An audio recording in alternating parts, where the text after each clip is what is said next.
Hello everyone, I'm Jing. This is my project proposal presentation. My topic is applying learning by design to a mainland primary science class. Basically, there are 6 parts in the presentation. I'll mainly focus on project design and evaluation methods. Well, I was initially motivated to do this project by a social issue. Many believe Chinese learners are poor in practical ability compared with their extraordinary academic performance, and this is also important on policy level.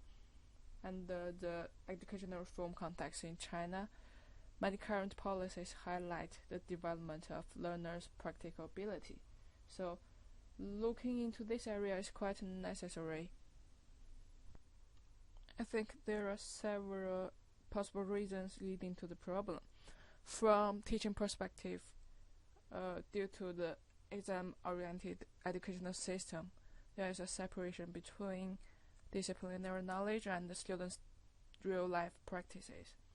Also, learners' surface learning and lack of awareness of applying what they learned to daily life can also lead to the problem. To solve the problem, I propose to bring learning and doing together.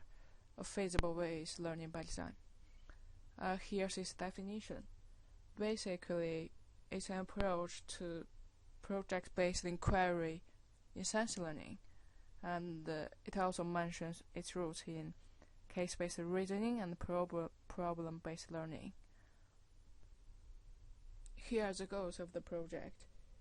The major one is to improve learners' practical ability. And as I mentioned before, deep learning and awareness of application are related to practical ability, so they could also be considered as goals in this project. As for literature review, learning by design is related to several learning theories. Firstly, it's a learning by doing approach. Learners learn from designing physical artifacts, and they learn from mistakes. Most of the time, they need to refine and redesign their products to make them better. During the designing processes, collaboration is involved, where learners formulate a community of learners. They give feedback to each other and learn from each other. It's a project-based inquiry approach, which allows scientific investigation and inquiry-based learning. Finally, learners learn from observing and imitating others' practices. At the same time, they also practice by themselves. Besides, there are several previous books on this topic. Many researchers found learning by design positively influence academic achievement, such as core science concepts and 21st century skills like metacognitive skills.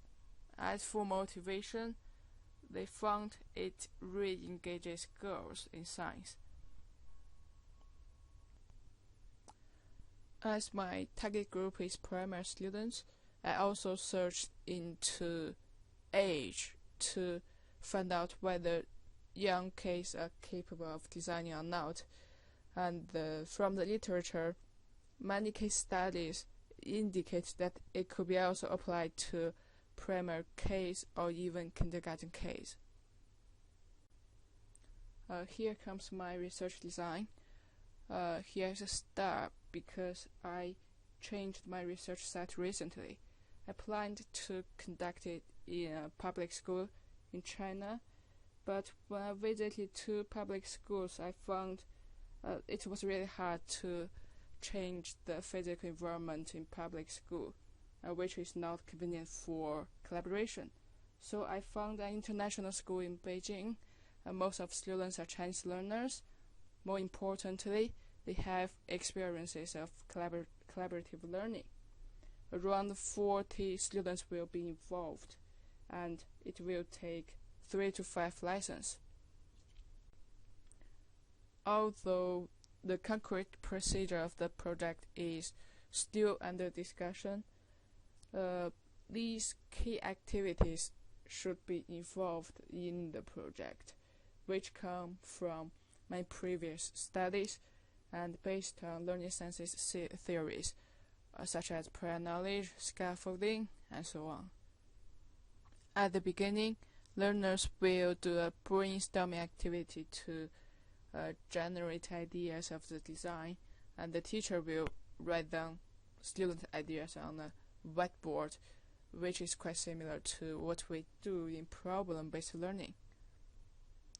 Then students will be sent into mixed ability groups with 3 to 4 people in each group. Many studies indicate that designing is a very complex process. Without effective scaffolding, learners always have difficulty in moving forward. In this project, we make use of design diary as a crucial scaffolding tool, in which there should be prompts and hints to guide the learners move forward. During their collaboration, teacher is moving around to offer guidance to each group. In addition to discussion within the group, each group will be invited to share their ideas to the whole class, and the teacher will also generate whole class discussion, which is a good way to uncover misconceptions. And finally, after their design, the students will be invited to present their artifacts to their peers, and they give feedback to each other and learn from each other's work. Also, there's a backup plan. If the time is really limited or something unexpected happens, we will employ the concept of flipped classroom. The students may learn some content knowledge at home, and which could help make the most of the classroom face-to-face time. The next page is my timeline, and currently I'm doing my ethics application and selecting topics. The project will be conducted during the end of April to the end of May. Here comes the evaluation methods. I plan to evaluate the intervention from 3 approaches, and they should match the goals the project is to achieve, as I also wrote here. The major method is observation. I will observe before and during the intervention. Here's a step because it's a new idea. There's no pre-test in my project, so I plan to observe 1 to 2 lessons before the intervention. This will help me compare differences between before and after intervention from an observer perspective. Currently, I'm taking a course on learning to notice, and I will stick to the learning to notice framework to find out some pedagogically important evidence related to the intervention. The second one is to measure practical ability and deep learning by student work, including design diary, artifacts, and group presentation. All of them record the process of design and make student thinking visible. Finally, after the intervention, students will be required to finish a questionnaire with conceptual change questions and the brief transfer test and the brief personal reflection. A transfer test is to evaluate deep learning.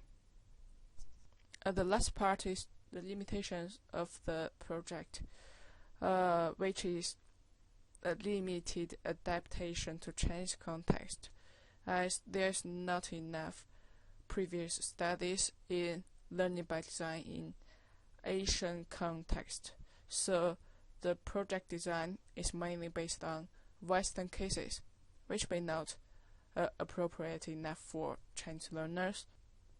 This is the end of the presentation. Thanks for your listening. Please feel free to make comments. Have a good day. Bye.